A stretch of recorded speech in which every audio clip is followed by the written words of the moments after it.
Color. Color is something that most people in this day and age take for granted. The standard iPhone or child's camera have the capability to record film without issue. However, it was never such an easy process. Color was an expensive and time-consuming system to try and replicate on screen in the early 1930s. There became such a high demand for something new and edgy that the color industry found its gateway into the screen industry. Color film revolutionized the way the world watched film over the next 80 years. Its influence over the film industry would remain as a powerhouse in development. The world went from viewing films as a grainy black and white stream of images to a defined spectrum of colors. Color film has affected the industry today by working on new and better ways to make what we currently have that little bit more colorful. For this video essay, we will be discussing color and color film, but more specifically how Technicolor became the flagship of industry and what caused their rise and fall over many years of operation. Firstly, what is color? Color is simply light, more specifically, light's different frequencies between 2 points of reference.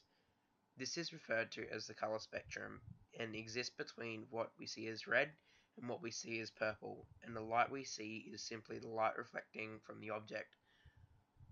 An example would be a red apple. All the other colors are absorbed into the red apple and radiated out as another form of energy, normally heat, leaving only red light to reflect back into our eyes. Light in a nutshell. Now we have a basic understanding of light, we can understand how the basics of color film works. Like standard film, it's based on a chemical reaction of light and exposure to said light. The first idea of colored film was tinting and filtering. Tinting was staining each frame to represent colors, much like dyeing over a stencil. This method was time-consuming and costly. The filter technique was then developed by Thomas Sutton in 1861, when he made the first colored photo by stacking 3 filtered images, red, blue, and green, over the top of each other. This was later adapted by Kinemacolor. Kinemacolor used a spinning wheel of green and red filters to restrict only light with green and red colors in them from entering onto the film. This process was called an adaptive system. This involved using colors to make white when overlaid.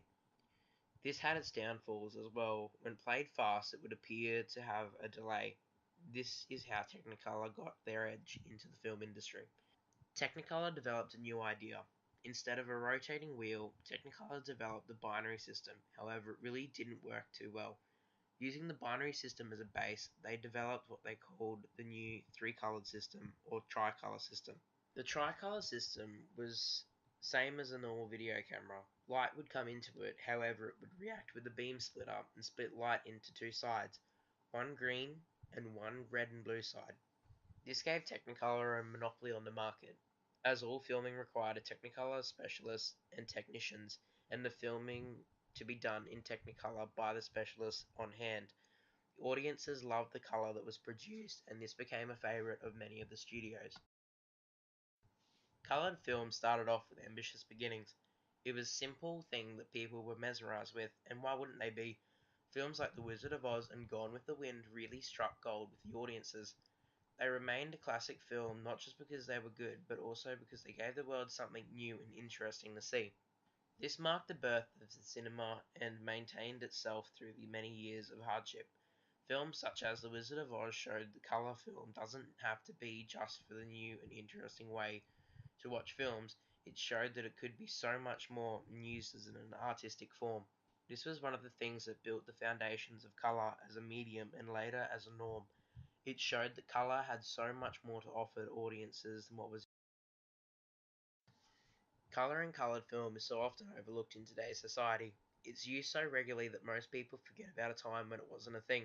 However, in saying that, colour is still something that is always being improved.